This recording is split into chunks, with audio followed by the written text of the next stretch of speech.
नमस्कार. आज 16 जुलै 2026 वार आहे गुरुवार. लोकसत्ता आणि द हिंदू वृत्तपत्र विश्लेषणमध्ये आपलं स्वागत आहे.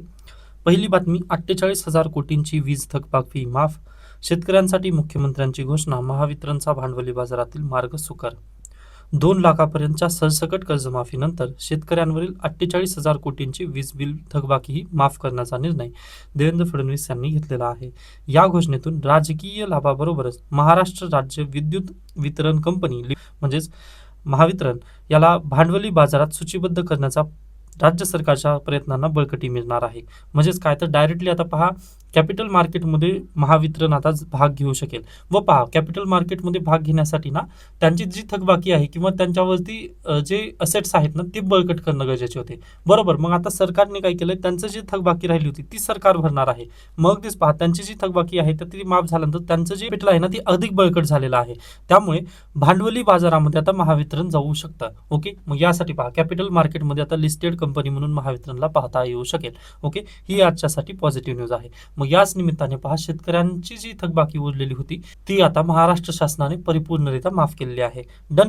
त्याच्यानंतर पहा, कर्ज परत करण्याची वृत्ती जोपासा असंही त्यांनी काल म्हटलंय. तर लक्षात घ्या, जिल्हा बँका वाचवायच्या असतील तर कर्ज भरण्याची वृत्ती जोपासली पाहिजे, हे मुख्यमंत्र्यांनी अधोरेखित केले.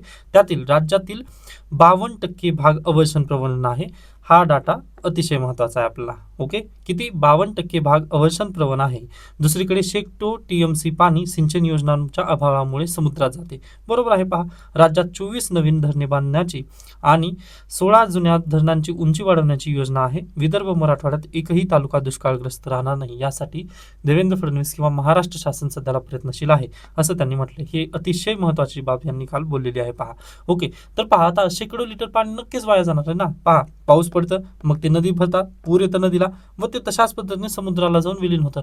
मग याचा फायदा होत आहे का? कोणाला तरी फायदा होतो का? बिलकुल नाहीये. मग तेच पहा, आपण जर धरणं बांधली व जे धरणं आहेत ना त्याची परिपूर्णरित्या उंची जर वाढवली, म्हणजे अगदी इंजिनिअरिंग बेसिसवरती, तर ते आपल्यासाठी किती बेटर होईल. पहा, तर जे दुष्काळग्रस्त जिल्हे आहेत किंवा जे दुष्काळग्रस्त तालुके आहेत ना त्यांना पण इथं पाणी मिळवलं जाऊ शकतं. ओके. आणि आता ते पाणी डायरेक्टली पहा समुद्रालाच वाहून जाणार आहे. मग त्यासाठी हे कृतीदल किंवा ही योजना त्यांनी आता राबवत आहेत. ओके. त्याच्यानंतर नेक्स्ट, वैद्यकीय पदवी अभ्यासक्रमाच्या जागांमध्ये 10,000 वाढ. देशात 1,39,939 तर राज्यात 13,099 जागा आता सध्याला उपलब्ध झालेल्या आहेत. ओके. ही पण आपल्यासाठी नक्कीच चांगली न्यूज आहे की आपल्या देशामध्ये किंवा आपल्या राज्यामध्ये नवनवीन जास्तीत जास्त प्रमाणात डॉक्टर तयार होतील. ओके. त्याच्यानंतर पुढे, लोकसभेच्या जागांमध्ये 50% वाढीनंतरच पाठिंब्याचा निर्णय. काल खासदार सुप्रिया सुळे यांनी पत्रकार परिषदेमध्ये बोलत असताना त्यांनी निर्णय घेतला. पहा, की केंद्र सरकारतर्फे आता परत एकदा जर विधेयक ठेवण्यात आलं संसदेमध्ये तर आम्ही पाठिंबा त्यांना नक्की देऊया.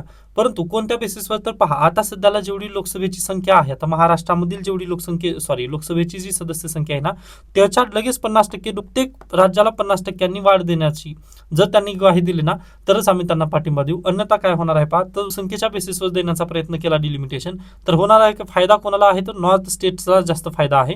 व नॉर्थ स्टेटचा फायदा जर झाला तर साऊथ स्टेटचं इथं काय पहा इम्पॅक्ट होईल साऊथ स्टेटला. मग या बेसिसवर न होता सुप्रिया सुळे यांनी काय म्हटलं पहा, सर्वच राज्यांना 50% जर तुम्ही जागा वाढ करत असाल, ओके, आजच्यापेक्षा 50% जर तिथं जागा वाढ जर झाल्या तर आम्ही नक्कीच त्यांना पाठिंबा देऊ, असं त्यांनी म्हटलंय. व हे बेटर आहे पहा ऑप्शन, किंवा ठीक आहे मग तुम्हाला पण म्हणजे पाठिंबा पाहिजेच आहे. व पहा, एनडीए सरकार जे आहे ते डायरेक्टली स्वतःहून तिथे काहीही करू शकणार नाही. या विरोधकांची नक्कीच त्यांना मदत लागणार आहे, अगदी लोकसभेमध्ये पण आणि राज्यसभेमध्ये पण. आता सध्याला समस्या अशी झाली आहे पहा, जवळपास गेलेली आहेत लोकसभेमध्ये ना सदस्य संख्या त्यांची एकदम जवळपास झालेली आहे. आता फक्त 354 गेल्या वर्षी होतं व 340-45 दरम्यान ते आता पोहोचले. फक्त 5-10 खासदारांमधून इकडून तिकडून जर आणले ना तर ते नक्कीच होऊ शकतं. मग यासाठी आता सुप्रिया सुळे किंवा इंडिया आघाडीने पण नरमती भूमिका घेतल्याचं आपल्या इथं बेसिकली दिसत आहे. नेक्स्ट पेजवरती ती बातमी आलेलीच आहे, पण मी इथंच सर्व काही जे मुद्दे आहेत ना महत्वाचे ते सांगितलेत. उर्वरित जी बातमी आहे ना ती न्यूज इन प्रोसेस आहे. मग थोडंसं थांबा, जर पार्लमेंटमध्ये ह्या सेशनमध्ये जर हे बिल ठेवण्यात आलं त्यामध्ये आणखीन काही तरतुदी वगैरे चेंज केल्या का, किंवा खासदार सुप्रिया सुळे ज्या पद्धतीने म्हटलेत की 50% जागा वाढ सरसकट व्हायला पाहिजे, तसं जर कदाचित झालं तर आपण पण त्या पद्धतीनेच त्या बिलला पाहणार आहोत. ओके. मग कदाचित आपला पण पाठिंबा नक्की असेल पहा. ओके. त्यामुळे थोडंसं जस्टशील पाहूयात आपण, न्यूज इन प्रोसेस आहे. ओके. त्याच्यानंतर नेक्स्ट पहा, खासगी संस्थेकडून परीक्षा नाही, एमपीएससी ऑनलाईन परीक्षेबाबत आयोगाचे स्पष्टीकरण. परीक्षा खासगी करून नाही आहे पहा, परंतु त्यांचे जे सहकार्य आहे ते नक्की घेणार आहेत, एवढं या न्यूजमध्ये क्रक्स दिलेलं आहे.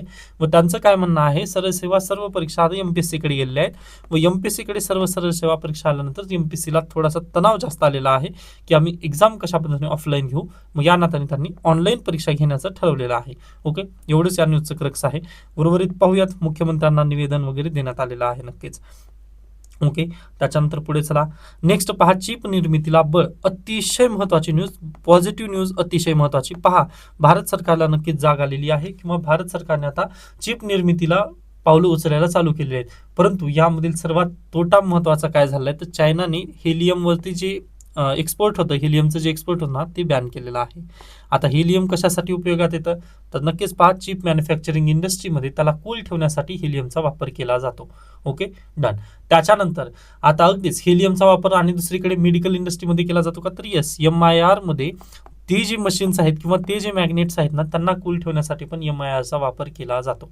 ओके, हेलियमचा वापर केला जातो. ओके, त्याच्यानंतर मोबाईल फोन उत्पादन योजना म्हणजेच MPMS आणि सेमिकॉन 2.0 या दोन महत्वाकांक्षी योजनांना पंतप्रधान नरेंद्र मोदी यांच्या अध्यक्षतेखाली बुधवारी झालेल्या बैठकीत केंद्रीय मंत्रिमंडळाने मंजुरी दिली.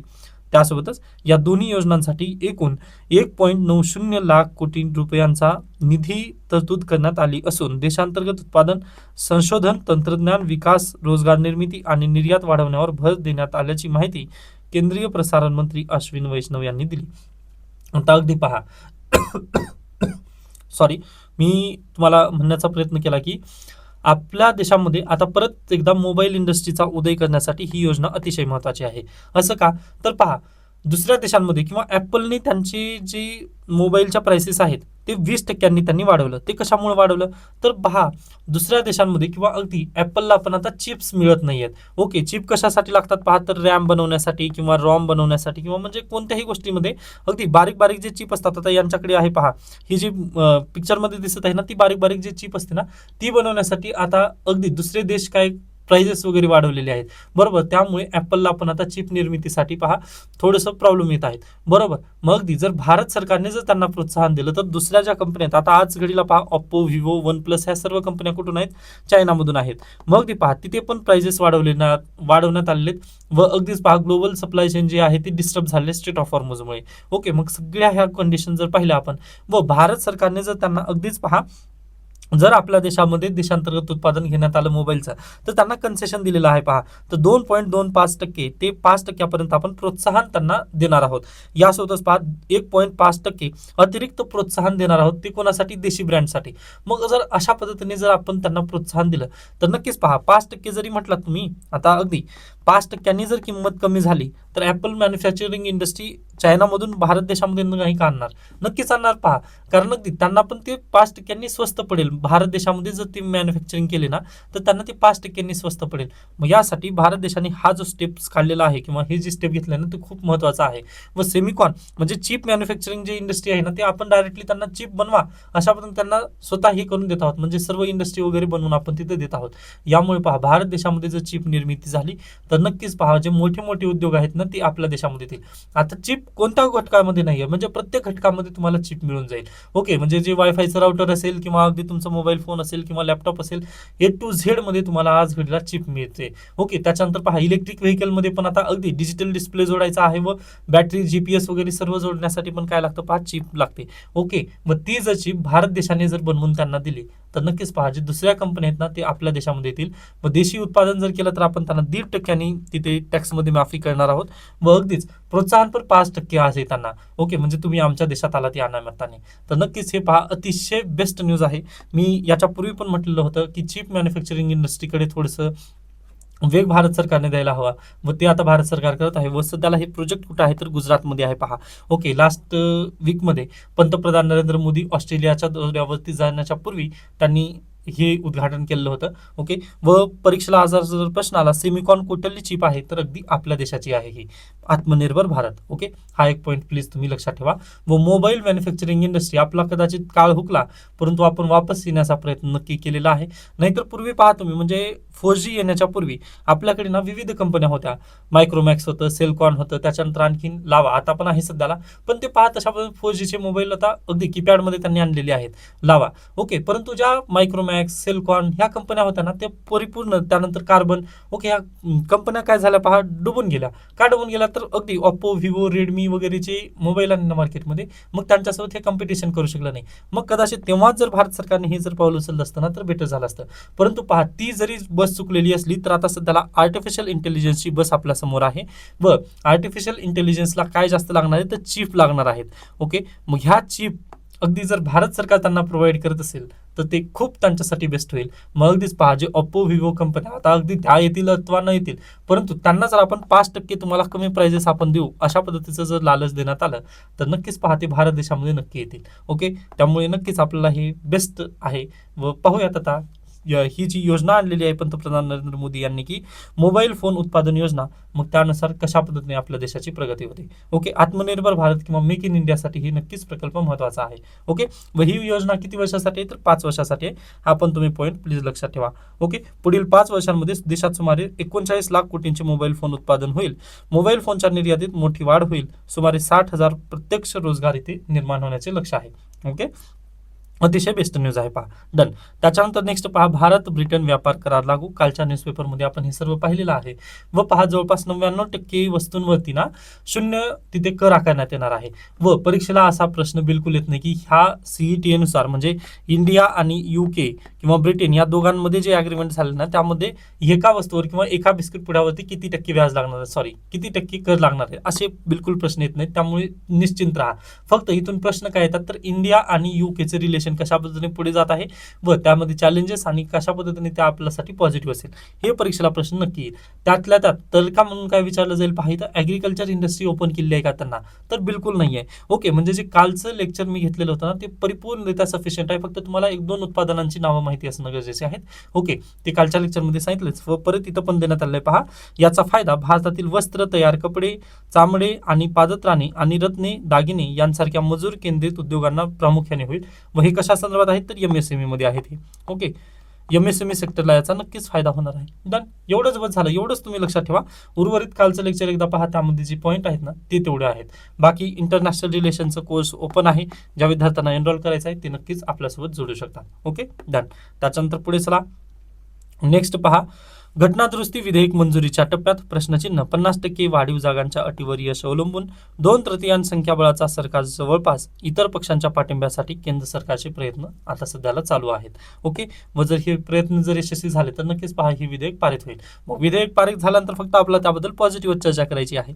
ओके, मग त्यामुळेच म्हटलं मी थोडंसं थांबा, आपण या विधेयकाला आत्ताच घेऊ शकत नाही, म्हणजे पास होईल किंवा न होईल हे मला पण माहिती नाही, भविष्य काय होईल. त्यामुळे आपण थोडंसं थांबूनच पुढे या न्यूजला पाहणार आहोत. Okay, done. नेक्स्ट आहे, राज्यात पाणी संकट कायम. पावसाळ्यातही 790 टँकरद्वारे पाणी पुरवठा चालू आहे सध्याला. मग नाशिकमध्ये सर्वात जास्त टँकर आहेत पहा. ओके, नाशिक विभागामध्ये, सॉरी. ओके, मग अगदीच आपला यावर्षी पाऊस पडणं काळाची गरज आहे, अन्यथा पुढल्या वर्षीचा जो उन्हाळा असेल तो खूप तीव्र असेल. ओके, या निमित्ताने ही बातमी होती. त्याच्यानंतर पुढे चला, दुष्काळाची 3 वर्ष, अतिवृष्टीची 6. इथं आकडेवारी देण्यात आली, पण पहा ही वैयक्तिक आकडेवारी असल्यासारखी आहे, त्यामुळे थोडंसं मी वाचलेलं आहे आर्टिकल, पण आपला लिहिता येणार नाही. हां, जर तुम्ही निबंध लिहित असाल ना तर केस स्टडी आणत आणि तुम्ही ही मी जे हायलाईट केलं ते तेवढं लिहू शकता. बरोबरीत नाही आहे पहा, मराठवाडा भागासाठी हा आर्टिकल आलेला आहे, परंतु मॉडिफाय करता येणार नाही या आकडेवारीला किंवा ह्या आर्टिकलला. ओके, त्यामुळे तुम्ही पुढे जाण्याचा प्रयत्न केला तरी बेटर असेल. नेक्स्ट आहे, चित्रपटातून द्वेष प्रसार हा नियोजनबद्ध अजेंडा. परीक्षेला असा प्रश्न येणार नाही, त्यामुळे निश्चिंत राहा. ओके, याच्या पूर्वी यायचे परंतु आता असा प्रश्न येऊ शकत नाही. Okay, done. नेक्स्ट पहा, बेस्ट ते सजले आर्टिकल स्किप करू शकता. नेक्स्ट आहे, निवडणुकीची दिनदर्शिका बदलेल पण लोकशाही सुधारेल का. आता हा आर्टिकल तुम्ही स्वतःहून वाचून घ्यायचा आहे, कारण तुम्हाला माहिती आहे जर मी हा आर्टिकल पब्लिक प्लॅटफॉर्मवरती बोलला तर थोडंसं प्रॉब्लेम होऊ शकेल, या निमित्ताने आपण स्किप करतोय. तर अशा पद्धतीने आजचा लोकसत्ता इथे संपतो. ओके, डॉक्टर सुशील बारी सरांनी पण एक आर्टिकल लिहिलेलं आहे. ओके, त्याच्यानंतर नेक्स्ट पहा, कालचं द हिंदू. अतिशय महत्त्वाची बातमी पहा, Supreme Court vets SOP for urgent cases affecting life and liberty. पहा, काल सुप्रीम कोर्टामध्ये ज्यावेळेस सुनावणी चालू होती त्यावेळेस एक केस आलेली होती पहा. मग त्या केसमध्ये सुप्रीम कोर्टाने एक अतिशय हिस्टॉरिकल जजमेंट काल दिलेला आहे. म्हणजे जजमेंट म्हणता येणार नाही अद्याप, पण त्यांनी पहा एक ओपन केलेलं आहे याबद्दलचं डिबेट आता. ओके, मग ते डिबेट काय आहे हे आपण थोडक्यात समजून घेऊयात. त्यासाठी आपण काय करूयात पहा, उत्तर प्रदेशमधील केस स्टडी पाहूयात. पहा, उत्तर प्रदेशमध्ये जर एखादा गुन्हा घडलेला असेल व त्या गुन्हेगाराला अगदीच पहा जेलमध्ये टाकण्यात आलं. ओके, मग त्या व्यक्तीला जर किंवा त्या आरोपीला जर जेलमध्ये टाकण्यात आलं ना, अगदीच पहा दुसऱ्या दिवशीच त्याच्या घरामध्ये अगदी बुलडोझर चालवलं जातं किंवा अगदीच पहा त्याचे जे फॅमिली मेंबर्स आहेत त्यांना घराबाहेर अगदी तिथे न्यायासाठी मागणी वगैरे करावी लागते. बरोबर आहे. म्हणजे पहा, आता अगदी या व्यक्तीचा आरोप अद्याप सिद्ध झालेला नाहीये, तरी देखील पहा त्याच्या घरावरती बुलडोझर चालवलं जातं व त्याचे जे फॅमिली मेंबर्स आहेत त्यांना न्यायासाठी दारोदारी भटकंती करावी लागते. बरोबर आहे. व हे सर्रास केसेसमध्ये आपण पाहिलेलं आहे. पण पहा, भारतीय संविधान आपल्याला काय म्हणतं, तर पहा जोपर्यंत ह्या अक्युज्ड वरती आरोप सिद्ध होत नाही तोपर्यंत त्याला गुन्हेगार आपल्याला मानायचं नाहीये. परंतु या बेसिसमध्ये पहा त्याच्या घरावरती बुलडोझर चालवलं जातं व अगदी त्याच्यावरती तिथं अन्याय होतो. बरोबर. आता पहा अन्याय का होत आहे, बुलडोझर चालवलं तर ठीक आहे, परंतु पहा याच्या पूर्वी तरी म्हणजे ती केस घडण्यापूर्वी किंवा हा व्यक्ती अक्युज्ड होण्यापूर्वी ना त्याचं तर घर लिगल होतं ना. मग एका रात्रीतूनच त्याचं घर इलिगल कसं होऊ शकतं? मग ती जर इलिगल होत असेल तर ज्या व्यक्तींनी किंवा ज्या ऑफिसर्सनी त्या घराला परवानगी याच्या पूर्वी दिली होती ना घर बांधत असताना, त्यावेळेस मग जे काही ऑफिसर्स होते त्यांना पण तिथं पदावरून दूर करणं गरजेचं आहे. बरोबर. मग ती पहा इथे काय होत आहे ते त्याच्या कुटुंबियांवरती अन्याय होत आहे ना. आता अगदीच पहा एखाद्या केसमध्ये काय होऊ शकतं, तर तो अक्युज्ड आहे व त्याला गलत फॅमीमध्ये पण पोलिसांनी अरेस्ट वगैरे केलं जाऊ शकतं. बरोबर आहे. पण तरी देखील पहा त्याचं घर तिथं पाडण्यात येतं, बुलडोझर जस्टिस याला शुद्ध नाव देण्यात आलेलं आहे. बरोबर. मग ती अशा केसेससाठी सुप्रीम कोर्ट आता ना 24/7 अवेलेबल असणार आहे. ओके. व तुम्ही मूवीज मध्ये वगैरे पाहिला असाल पहा की एखाद्या अक्युजला वगैरे तिथं अरेस्ट केलं जातं फ्रायडे नाईटला. ओके. फ्रायडे नाईटला जर अरेस्ट केलं तर काय होतं पहा, सॅटर्डेला कोर्टाला सुट्टी असते व संडेला पण पहा कोर्टला सुट्टी असते. या 2 दिवसांमध्ये पहा त्यावरची पोलीस कस्टडी येते डायरेक्टली पोलिसांकडे व त्या दिवशी त्यांच्यावरती अत्याचार करतात पहा त्या अक्युज्ड वरती पोलीस. ओके. मग ह्या केसेसची जी वाढणी आहे ना ते दिवसेंदिवस आपल्या देशामध्ये वाढत चाललेली आहे. ओके. कारण अगदी फ्रायडेला जर एखाद्या व्यक्तीला अरेस्ट केलं ना तर 2 दिवस कोर्टाला सुट्टी असते व त्याच्या जामीनचे जे मार्ग आहेत ना ते परिपूर्णरित्या बंद होतात. ओके. मग हे अशा पद्धतीचे जे केसेस आहेत व पोलीस राज्य जास्त पद्धतीने वाढत आहे. म्हणूनच पहा सुप्रीम कोर्टामध्ये एक पिटिशन दाखल झालेलं होतं व सुप्रीम कोर्टाने याला थोडंसं पॉझिटिव्हली घेतलेलं आहे. ओके. व सुप्रीम कोर्टाने आता काय म्हटलंय पहा, डिबेट आता याबद्दल चालू झालेला आहे की सुप्रीम कोर्ट म्हणत आहे की 24/7 आपले दरवाजे कोर्टाचे चालू असावेत. म्हणजे फक्त सुप्रीम कोर्टाचे नाही तर पहा हायकोर्टाचे पण तिथे दरवाजे चालू असावेत. आता हायकोर्टाचे का, तर पहा सुप्रीम कोर्टामध्ये जर तुम्हाला रिट फाईल करायची असेल तर कलम 32 आहे व हायकोर्टामध्ये जर रिट पिटिशन फाईल करायचं असेल तर कलम 226 आहे. ओके. मग यानुसार पहा त्यांनी म्हटले की आपण 24/7 कोर्ट चालू ठेवू शकतो का, याबद्दल सध्याला चर्चा करायची आहे. त्यासोबतच मग तुषार मेहता, सॉलिसिटर जनरल तुषार मेहता यांनी म्हटले की ठीक आहे आपण तसं पण करूयात, पण पहा आपण पहिल्यांदा प्रशासनाला विचारूयात, असं सॉलिसिटर जनरल तुषार मेहता यांनी म्हटले. की लगेच पहा त्यावरती सुप्रीम कोर्टाने म्हटलंय की तसं नाही. सुप्रीम कोर्ट आणि जे प्रशासन आहे ना ते वेगवेगळ्या पद्धतीने चालतं. सुप्रीम कोर्टाने जे काही आदेश घेतले ते लोअर कोर्ट पर्यंत नक्कीच लागू होतील. त्यामुळे प्रशासन म्हणजे सुप्रीम कोर्ट नव्हे व सुप्रीम कोर्ट अगदी जो आदेश दिलाय तो प्रशासनाला पाळावा लागेल. मग त्यासाठी जे इन्फ्रास्ट्रक्चर वगैरे निर्माण करायचं आहे ते तुम्ही स्वतःहून करू शकता. त्यासोबतच पहा न्यायमूर्ती बागची यांनी म्हटलं की सध्याला ऑनलाईन पद्धतीने पण आपण कोर्टाच्या सुनावणी वगैरे घेऊ शकतो. त्यानिमित्ताने अगदीच आता आगामी काळामध्ये पहा सुप्रीम कोर्ट 24/7 पण अवेलेबल राहू शकतं व याचा परिणाम आता अगदीच तुम्ही याला म्हणाल की पहा आपण लास्ट वीक मध्येच पाहिलेलं आहे की सुप्रीम कोर्ट जास्त व्हॅकन्सी घेतं, सॉरी जास्त सुट्ट्या घेतं. यामुळे पहा सुप्रीम कोर्टाला वरती थोडंसं ताशेरे वगैरे ओढण्यात येत आहेत किंवा त्याला थोडंसं क्रिटिसाइज करण्यात येत आहे. बरोबर. परंतु आता सुप्रीम कोर्टाने जर अशा पद्धतीने 24/7 जर स्वतःच ओपन ठेवलं तर ते खूप बेस्टर असेल पहा. कारण एखाद्या व्यक्तीला जर अरेस्ट केलं व दुसऱ्या दिवशी त्याच्या घरावरती बुलडोझर चालवलं जाणार आहे ना, तर अगदी पहा बुलडोझर कधी 7 ते 10च्या दरम्यानच तिथं चालवलं जातं. ओके. व पहिल्या दिवशी त्यांना नोटीस दिली जाते. मग ते सुप्रीम कोर्टामध्ये वगैरे जाऊ शकणार आहेत का किंवा हायकोर्टमध्ये ते लगेचच्या लगेच 10 पर्यंत जाऊ शकणार आहेत का, तर बिलकुल नाही. पण पहा अगदी जर 24/7 आपलं सुप्रीम कोर्ट आणि हायकोर्ट जर रेडी असेल ना तर नक्कीच पहा आपण डायरेक्टली एक फोन कॉल किंवा एक आपण तशा पद्धतीने कॉपी देऊन हायकोर्टाला की बाबा मला अर्जंट हिअरिंगची गरज आहे तर 1 तासात तिथं आपलं जस्टिस मिळवलं जाऊ शकतं. मग यासाठी सुप्रीम कोर्ट पण पहा इथं पॉझिटिव्हली घेतलं आहे की पहा आपल्या भारतीय संविधानामधील जे कलम 21 आहे ते प्रत्येक नागरिकाला मिळावा. म्हणजे जे लिबर्टी आहे किंवा जे तुमचं जीवन जगण्याचा अधिकार आहे तो प्रत्येक नागरिकाला आहे. या नात्याने सुप्रीम कोर्ट नक्कीच पाहता 24/7 सुप्रीम कोर्ट चालू ठेवण्यासाठी, यासोबतच जे लोअर कोर्ट आहेत ते पण चालू ठेवण्यासाठी सहमती तर दर्शवलेली आहे. मग आता पाहूयात केंद्र सरकार याबद्दल सूचना कशा पद्धतीने घेतं किंवा प्रशासन याला कशा पद्धतीने पुढे देणार आहे. ओके, अद्याप पहा स्टँडर्ड ऑफ ऑपरेटिंग प्रोसिजर अद्याप आलेली नाहीये, पण त्यांनी म्हटलंय की आम्ही लवकरच देऊ याबद्दल, म्हणजे चर्चा तर नक्की चालू झालेली आहे. ओके, व यामधूनच काय होणार आहे, पाच जे अर्जंट केसेस आहेत जे की लाईफ आणि लिबर्टीशी रिलेटेड असतील ना, त्याबद्दल ही केस नक्कीच महत्वपूर्ण ठरणार आहे. म्हणजे फ्रायडे नाईटला जर एखाद्या व्यक्तीला अरेस्ट करण्यात आलं ना, तर त्याला 2 दिवस जेलमध्ये राहता येणार नाही, त्याला डायरेक्टली पहा लवकरात लवकर तिथं बेल मिळू शकेल. ओके, आय होप मग तुम्हाला ही बातमी समजली असेल. त्याच्यानंतर नेक्स्ट पुढच्या बातमीकडे जाऊयात आपण. ही बातमी पहा, India Benz import force labour products. Okay, आता या बातमीकडे डायरेक्टली आपण जाऊयात. तत्पूर्वी 2 एडिटोरियल आहेत ते वापस आपण येऊन पाहणारच आहोत. ओके, तर ही बातमी पहा, India ban import of goods made using force labour amid pending US probe. पहा, तुम्हाला माहिती आहे युनायटेड स्टेट्समध्ये ना वैयक्तिक हक्कांना खूप मान्यता दिली जाते, बरोबर आहे. मग त्यांचे सदैव भारत देशावरती आरोप असतात की बाबा भारत देश तुम्ही स्वतःहूनच पहा फोर्स लेबर जे आहे, म्हणजे तुमच्या हॉटेलमध्ये वगैरे लहान मुलं काम करतात, त्यामुळे पहा मानवी हक्कांना ना युएसए मध्ये मानवी हक्कांना खूप किंमत आहे, ह्युमन राईट्सला तिथे खूप किंमत आहे, बरोबर. पण आपल्या देशामध्ये पहा फोर्स लेबरच्या केसेस वगैरे येतात. आता अगदीच भारतीय संविधानानुसार फोर्स लेबर आपल्या देशामध्ये बंदी आहे, बरोबर. पण आपले व्यवहार ना फोर्स लेबर ज्या देशात सॉरी आपले व्यवहार फोर्स लेबर ज्या कंट्रीमध्ये चालतं ना, त्या देशासोबत आपले व्यवहार चालतात. मग यामुळे पहा युएसए नाराज होतं. व युएसए सोबतची जी आपली ट्रेड डील चालू आहे सध्याला, सीएपीए, आता अगदीच जशा पद्धतीने पहा ब्रिटन सोबत आपण जे कम्प्रिहेन्सिव्ह इकॉनॉमिक ट्रेड अग्रीमेंट केलेला आहे सीईटीए, ओके, तशाच पद्धतीचा अग्रीमेंट आता युएसए सोबत होत आहे. परंतु युएसए थोडासा नाराज होता किंवा तुमच्या देशामध्ये किंवा तुमचे व्यवहार ज्या देशामध्ये क्राईम्स आहेत किंवा फोर्स लेबर तिथं केलं जातं त्या देशांसोबत तुमचे संबंध आहेत, त्यामुळे पहा आम्ही ट्रेड डील करू शकत नाही असं त्यांचं म्हणणं होतं. मग भारत सरकारने पण आता म्हटलेलं आहे, पहा क्लिअर केलेलं आहे नोटिफिकेशन काढून, की आमचे पण आता लवकरच म्हणजे वेळोवेळी त्यांनी नोटिफाय करणार आहे की कोणत्या देशामध्ये फोर्स लेबर वगैरे चालतं.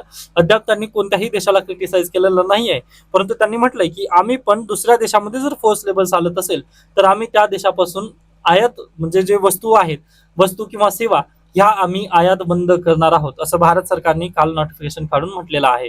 ओके, तर ही बातमी आपल्यासाठी अतिशय महत्वाची आहे. फोर्स लेबर ज्यावेळेस तुम्हाला परीक्षेला प्रश्न वगैरे विचारला जाईल त्यावेळेस तुम्ही ही पण बातमी नक्की लिहू शकता.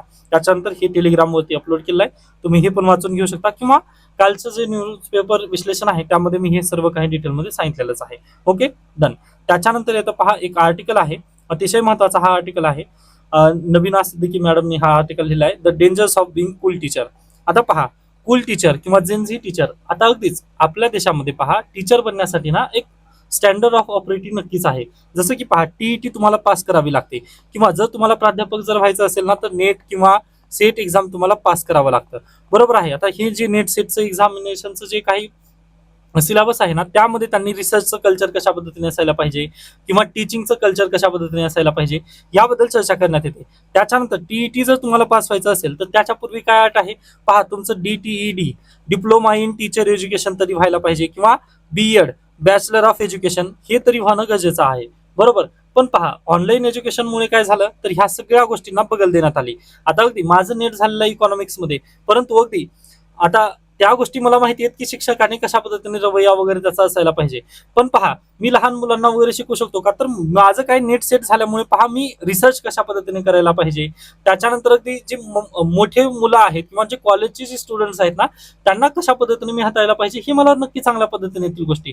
परंतु मी लहान मुलांना कशा पद्धतीने हाताळायचं ह्या गोष्टी मला माहिती आहेत का, तर बिलकुल नाही. पहा कारण माझं बीएड झालेलं नाहीये किंवा डीएड झालेलं नाहीये. ओके, यामुळे काय यांच्यामध्ये ना मानसशास्त्र हा विषय असतो. लहान मुलाचं जे मानसिक आरोग्य असतं किंवा त्यांची जी मानसिक जडणघडण आहे ती कशा पद्धतीने आपण चांगल्या पद्धतीने करू शकतो हे त्यांना या 2 टर्म्स मध्ये वगैरे शिकवण्यात येतं, किंवा त्या कोर्समध्ये त्यांना ते शिकवण्यात येतं, बरोबर आहे. मग अगदी पहा हे अगदी आपल्या देशामध्ये ही जी प्रोसिजर आहे ना ती खूप बेस्ट पद्धतीने आजपर्यंत चालू आलेली होती पहा. पण सध्याला काय झालं पहा, ऑनलाईन एज्युकेशन आलं. आता ऑनलाईन एज्युकेशनचे फायदे नक्की आहेत पहा, की अवेलेबिलिटी चांगल्या पद्धतीने झाली. आता अगदी मी कुठं आहे तर महाराष्ट्राच्या एका कोपऱ्यामध्ये आहे व तुम्ही कुठे आहात तर महाराष्ट्राच्या दुसऱ्या कोपऱ्यामध्ये आहात, पण आपल्या दोघांमधील जी दरी होती ती भरून काढण्याचं कोण काम केलेलं आहे, तर ऑनलाईन एज्युकेशनने केलेलं आहे. बरोबर, हे चांगली गोष्ट आहे पहा. पण एका नाण्याच्या दोन बाजू असतात ना, अगदी तशाच पद्धतीने पहा ऑनलाईन एज्युकेशनच्या जे पॉझिटिव्ह गोष्टी आहेत ना, अगदी तशाच पद्धतीने निगेटिव्ह पण काही गोष्टी आहेत. आता निगेटिव्ह गोष्टी कोणती आहेत पहा, तर पॉझिटिव्ह गोष्टी समजल्या की बाबा तुम्हाला माझं शिकवलेलं वगैरे समजतं ना, व तुम्हाला चांगल्या टीचर पासून शिकायला भेटत आहे.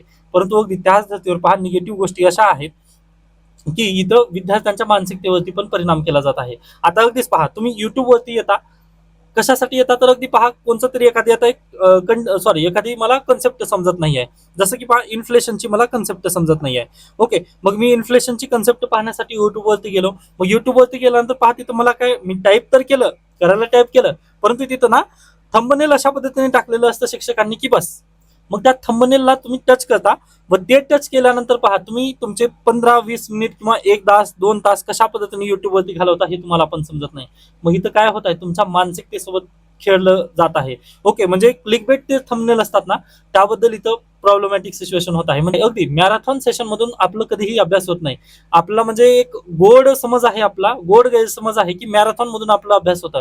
पहा प्लीज, तुम्ही मॅरेथॉन जर पाहत असाल ना, तर तुम्ही स्वतःच तिथं नुकसान करून घेत आहात. तुम्हाला वाटतं ना की यूपीएससीची मी प्रिलिम पास होईल मॅरेथॉन करून वगैरे, बिलकुल होणार नाही.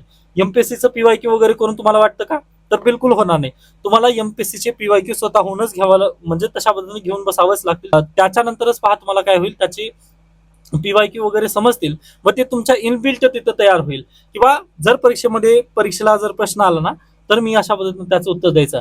अन्यथा पहा युपीएससी प्रिलिम असवा द्या किंवा एमपीएससी प्रिलिम पास होत नाही. तर या आर्टिकलमध्ये पण लेखिका त्याच म्हणण्याचा प्रयत्न करत आहेत. पहा सध्याला जे कूल टीचर झाले आहेत ना, ते काय करतात पहा, रात्री 11 वाजता किंवा 12 वाजता वगैरे डायरेक्टली लाईव्ह वगैरे जातात. इंस्टाग्रामवरती लाईव्ह वगैरे जाण्याचा प्रयत्न करतात किंवा युट्यूबवरती वगैरे लाईव्ह जाण्याचा प्रयत्न करतात. पण मला सांगा आता अगदी हे जे आर्टिकल आहे ना, ते आर्टिकल कोणासाठी आहे, लहान मुलांसाठी आहे, जे की पहिली म्हणता येणार नाही, तर 5वी ते 12वीच्या विद्यार्थ्यांसाठी हा आर्टिकल त्यांनी लिहिलेला आहे. ओके, मग हा 12वी पर्यंतचा विद्यार्थी म्हटल्यानंतर पहा तो मूल आहे लहान, तो अडल्ट अद्याप नाही आहे. 18 वर्षीय तो नाही आहे, त्यामुळे तो अडल्ट नाही आहे, तो चाइल्डच आहे. ओके, मग ह्या चाइल्ड वरती जर तुम्ही पहा रात्री 11 वाजता वगैरे एखादी टीचर येऊन, म्हणजे आता हे आपल्या युपीएससी आणि एमपीएससीच्या टीचरसाठी बोलत नाहीत. आता अगदी पहा मी खरं सांगतो, म्हणजे या बेसिसवर मी नक्की सांगू शकतो, जे युपीएससीचे टीचर आहेत ना, ते खरंच बेटर आहेत. म्हणजे त्यांना थोडंसं तरी नक्की भान आहे या फील्डमध्ये. ओके, कारण मी आजपर्यंत जे शिक्षकांकडून वगैरे पाहिलेलं आहे, नक्कीच पहा ते अशा पद्धतीने काय म्हणू शकता, अनइथिकल तिथं वागत नाहीयेत. आता अगदी मी दुसऱ्या शिक्षकांबद्दल सांगू शकणार नाहीये, परंतु युपीएससीचे मी ज्या शिक्षकांना वगैरे फॉलो केलंय किंवा मला ज्या पद्धतीने शिक्षक आजपर्यंत मिळालेत, त्यांच्या पद्धतीने मी नक्की सांगू शकतो किंवा युपीएससीचे इथिकली शिक्षक नक्की आहेत. ओके, सॉरी थोडंसं विषयांतर केलं मी, परंतु हे खूप महत्वाचं होतं. वापस आहे आता. तर पहा नीट जेडबलईचे शिक्षक वगैरे जर तुम्ही पाहिलात ना, तर तिथं काय होत आहे, तुम्ही पण इंस्टाग्रामच्या रील्स वगैरे पाहिला असाल. पहा पुकी मॅम अशा बद्दल, म्हणजे तिथं नाव वगैरे दिलं जातात व त्यांचे पहा रील्स बनतात तिथे. ओके, मग हे कुठं काय होत आहे पहा, चुकीचं होत आहे हे सर्व काही. व पॉस्को कायद्यानुसार आता 18 वर्ष आपल्या देशामध्ये पॉस्को कायदा आहे. ओके, एमपीसीने लास्ट इयरला प्रश्न विचारला होता, पॉस्को कायदा कधीचा आहे, 2025च्या एप्रिलचा. ओके, 2012चा तो कायदा आहे. तर लक्षात घ्या, आपल्या देशामध्ये पॉस्को कायद्यानुसार 18 वर्षीय खालील जर एखादा मुलगा असेल किंवा मुलगी असेल, त्यांना अब्यूज करण्याचा जर प्रयत्न होत असेल, तर ते पॉस्को कायद्याअंतर्गत पहा तो गुन्हेगार ठरतो. बरोबर आहे. पण आपल्या देशामध्ये काय होत आहे, सध्याला ऑनलाईन टीचर्स जे आहेत ना, ते कूल माइंडेड दाखवण्यासाठी वगैरे काय डायरेक्टली 11-12 वाजता वगैरे लाईव्ह करत आहेत. ओके, लाईव्ह एज्युकेशनचं असू द्या किंवा काही पण असू द्या. ओके, मग ते जर लाईव्ह करत असतील किंवा त्यांना जर लाईक वगैरे तिथं विद्यार्थी देत असतील, त्यामध्ये काहीच चुकीचं नाही आहे पहा. परंतु जो विद्यार्थी आहे 18 वर्षाचा किंवा 17-16 वर्षाचा जो विद्यार्थी आहे ना, त्याला साऊंड माइंड ठेवण्यासाठी त्याला काय साऊंड स्लीप गरजेची आहे, म्हणजे चांगलं त्याला झोपणं गरजेचं आहे. परंतु आपण काय करत आहोत पहा, जे कूल टीचर आहेत ना, ते स्वतः भरकटत आहेत. का भरकटत, तर पहा त्यांनी डीएड बीएड वगैरे अशा पद्धतीने ते काय म्हणू शकता, तर त्यांची क्वालिफिकेशन नाही आहे विद्यार्थ्यांना त्या शिकवण्याची. हा नक्कीच त्यांच्याकडे टॅलेंट कुटकुटकर भरा आहे पहा, परंतु पहा त्यांनी समाजशास्त्र शिकलं नाहीये किंवा हे डीएड मानसशास्त्र वगैरे शिकलेलं नाहीये.